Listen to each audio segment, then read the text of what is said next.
El relativismo cultural. El relativismo cultural o el culturalismo surge en el siglo XX con una propuesta del antropólogo Franz Boas, quien redefinió la antropología. El relativismo sostiene que no se alcanza lo absoluto. Este se emplea para decir que hay cierta manera de entender la realidad y el conocimiento. Nos dice que lo real no tiene una base permanente, sino más bien se basa en los vínculos que existen entre los fenómenos. Asimismo, para el relativismo cultural, los puntos de vista no tienen verdad ni validez universal. Esta más bien depende del sujeto que la experimenta. Es decir, una opinión es verdadera solo si para la persona que la defiende lo es. Al acusar a alguna cultura de cometer un acto moralmente malo, estamos cometiendo un error, debido a que cada cultura tiene sus costumbres. Pueda que ellos piensen exactamente lo mismo que nosotros, porque tenemos creencias o costumbres diferentes. Así nos resulten repulsivas o cosa por el estilo, no podemos afirmar que es malo, porque el relativismo así nos lo impide.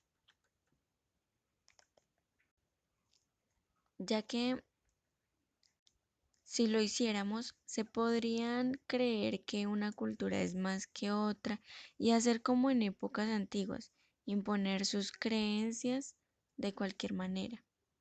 Nuestra cultura es diferente, por ejemplo, de los indígenas de nuestra región. Ellos acostumbran a celebrar el fin de año en junio y hacen rituales para bienvenirlo.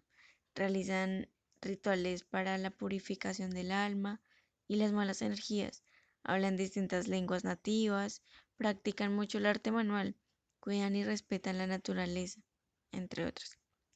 En cambio, nosotros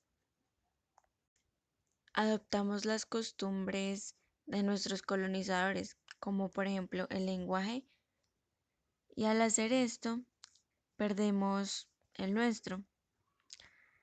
Celebraciones, ideologías, creencias, como la Navidad o los distintos dioses que teníamos. En fin. Pero cabe mencionar que es prácticamente imposible no reaccionar a dichas diferencias que son muy fuertes para nosotros, como por ejemplo en el capítulo El desafío del relativismo cultural, nos mencionaban la diferencia entre los calasios y los griegos, que los griegos acostumbraban a sepultar o cremar a sus familiares difuntos, como nosotros, pero en cambio los calasios los comían y así cada uno desde su propia cultura lo ve aceptable. Lo correcto o lo incorrecto varía dependiendo a la opinión de cada cultura. Culturas diferentes tienen códigos morales diferentes. Por ejemplo, el infanticidio era algo bastante normal en cierta época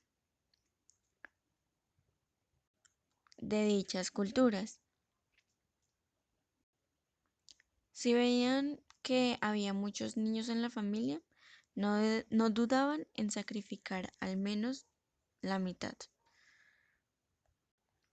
O por cualquier razón similar a esta, lo hacían sin que alguien lo impidiera por algún derecho a la vida o algo así. No podemos decir que hay una verdad objetivamente moral.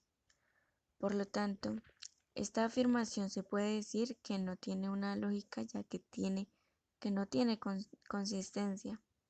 Es decir, todo depende desde qué punto de vista se tome.